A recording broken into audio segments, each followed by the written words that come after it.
ಪಾಪ ನೀವು ಒಳ್ಳೆಯವ್ರದೀರಿ, ಆದ್ರೆ ಏನು ಮಾಡೋದು, ಕೆಟ್ಟಿದ್ರಾಗ ಹೋಗಿ ಸೇರಿಬಿಟ್ರಿ. ಈಗ ಸುಮ್ಮನೆ ಕುಂಡ್ರದು ಹೌದು ಅನ್ನೋರೊಳಗೆ ಹೌದು ಅನ್ಬೇಕು, ಇಲ್ಲ ಅನ್ನೋದ್ರಾಗ ಇಲ್ಲ ಅನ್ಬೇಕು. ಮತ್ತು ಹೊರ್ತಿ ರೇವಣ ಸಿದ್ದೇಶ್ವರ ನೀರಾವರಿ ಟೆಂಡರ್ ಕರೆದೈತಿ ನಮ್ಮ ಸರ್ಕಾರ. ರೇವಣ ಸಿದ್ದೇಶ್ವರ ಕರೆದಿದ್ದು ಬೊಮ್ಮಾಯಿ ಸರ್ಕಾರ, ನಿಮ್ಮದಲ್ಲ. ನಾನೇ ಅದರ ಸಭೆಯಲ್ಲಿ ಭಾಗವಹಿಸಿದ್ದೆ. ನಿಮ್ಮ ಯಶವಂತರಾಯಗೌಡ್ರು ಬೇಕಾದ್ರೆ ಕೇಳ್ರಿ. ರೇವಣ ಸಿದ್ದೇಶ್ವರ ಕರೆದವ್ರು ಯಾರು? ಗೋವಿಂದ ಕಾರಜೋಳರು ನೀರಾವರಿ ಮಂತ್ರಿ ಇದ್ರು, ಬೊಮ್ಮಾಯರ ಮುಖ್ಯಮಂತ್ರಿ ಇದ್ರು, ನಾ ಬಿಜಾಪುರ MLA ಇದ್ದೆ. ನೀವು ಅವಾಗ ಪಾಪ ನಿಮ್ಗೆ ಟಿಕೆಟ್ 19 ಕೆರೆ ತುಂಬುವಂತ ಕಾರ್ಯಕ್ರಮ ಯಾರು ಮಾಡ್ಯಾರ್ರಿ? 19 ಕೆರೆ ತುಂಬಿಲ್ರಿ MP ಪಾಲ್ರು. ಅವ್ ನಿಮ್ಮಂಗ ಆ ಕಡೆ ಈ ಕಡೆ ಇಲ್ಲ, ಮಾಡಿದವ್ರು ಮಾಡ್ಯಾರ ಹೇಳ್ತೀವಿ. MP ಪಾಲ್ರಿದ್ದಾಗ ಸ್ವಲ್ಪ ಕೆರೆ 108 ಕೆರೆ ತುಂಬುವಂತ ಕೆಲಸ ಆಗಿದೆ. ಆಗಿಲ್ಲ ಅಂತ ಹೇಳಿ ನಾ ಹೇಳುದಿಲ್ಲ ಅಧ್ಯಕ್ಷರೇ. ಆದ್ರೆ ನನ್ನ ಹೆಸರು ಪ್ರಸ್ತಾಪ ಮಾಡಿದ್ರೆ ಆಗಲೇ ಮತ್ತೆ ನೀವು ಮಾತಾಡಲಿಲ್ಲಲ್ರಿ ಜಟಿ ಪಾಲ್ರ.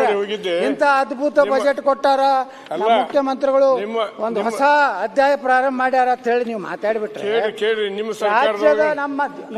ಸರ್ಕಾರದೊಳಗನ ಮುರುಗೇಶ್ ನಿರಾಣಿ ಅವರು, ಕಾರಜೋಳ ಅವರು 40 ಲಕ್ಷ ರೂಪಾಯಿ ಕೊಡಿಸ್ತೀವಿ, ಅದಕ್ಕಿಂತ ಹೆಚ್ಚು ಕೊಡಬೇಕಂತ ತಿಳ್ಕೊಂಡು ಬಂದು DC ಕಚೇರಿ ಮಾತಾಡಿದ್ದಾರೆ. ನೀವು ಮಾತಾಡಿದವರು ಮತ್ತೆ ಹೊಳ್ಳಿ ನೀವು 24 ಲಕ್ಷ ಮಾಡಿದಿರಿ. ನೀವಿಬ್ರು ತಲೆ ತುಂಬಿ ನಮ್ಮ ಸರ್ಕಾರ ಬಂದ್ರೆ ಭಾಳ ಕೊಡಿಸ್ತೀವಿ, ಭಾಳ ಕೊಡಿಸ್ತೀವಿ MP ಪಾಲ್ರು JT ಪಾಲ್ರು ಕೂಡಿ ಹೇಳಿ. ಈಗ ಯಾವ್ದ್ರಿ ಅದು? ಈಗ ಅದೇ ಭೂ ಸ್ವಾಧೀನತೆ ಏನ್ ಹೇಳ್ತೀರಿ? ಮೊನ್ನೆ ಬಾಗಲಕೋಟ್ನಾಗ ಹೋರಾಟ ಮಾಡಿದ್ರಿ ನೀವು, ಎಲ್ಲರೂ ಮಾಡ್ಯಾರ.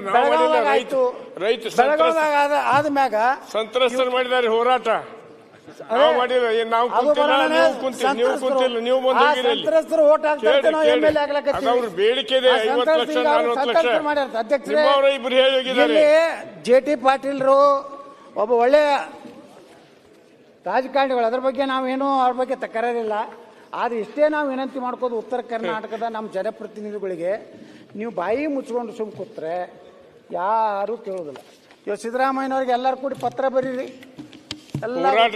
ಉತ್ತರ ಕರ್ನಾಟಕ ಮುಳುಗಡೆ ಹೋರಾಟ ಪ್ರಾರಂಭ ಮಾಡಿದ್ದ ನಾ ಮೊದಲನೇ ಸರಿ MLA ಇದ್ದಾಗ. ಅದು ನೋಡ್ರಿ, ನಮಗೂ ಗೊತ್ತಿದೆ. ಎಲ್ಲರ ಬಯೋಡಾಟಾದಾಗ ಕೃಷ್ಣಾಗೆ ಹೌದಲ್ರಿ, ಆಮರಣ ಉಪವಾಸ ನಮ್ಮೆಲ್ಲರ ಬಯೋಡಾಟಾದಾಗ ಅದಾವ.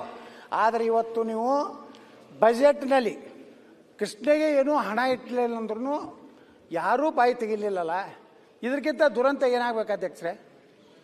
ಯಾವ ಜೀವನಾಡಿ ಕಾವೇರಿ ಕೃಷ್ಣ ಜೀವನಾಡಿ ಹತ್ತರ 2 ಕಣ್ಣುಗಳ ಹೇಳ್ತಾರೆ. ಇವತ್ತು ಒಂದು ಕಣ್ಣಿಗೆ ಬೆಣ್ಣೆ, ಒಂದು ಕಣ್ಣಿಗೆ ಸುಣ್ಣಾಗಿ ಇವತ್ತು ಅಧ್ಯಕ್ಷರೇ ನಾವು ವಿನಂತಿ ಮಾಡ್ಕೋತೀನಿ. ಇವಾಗ 1,16,000 ಕೋಟಿ ರೂಪಾಯಿ ನೀವು ಸಾಲ ಮಾಡಿರಿ. ಇನ್ನೊಂದು 1,00,000 ಕೋಟಿ ಸಾಲ ಮಾಡಿ ಕೃಷ್ಣ ಮುಗಿಸಿಬಿಡ್ರಲ್ಲ.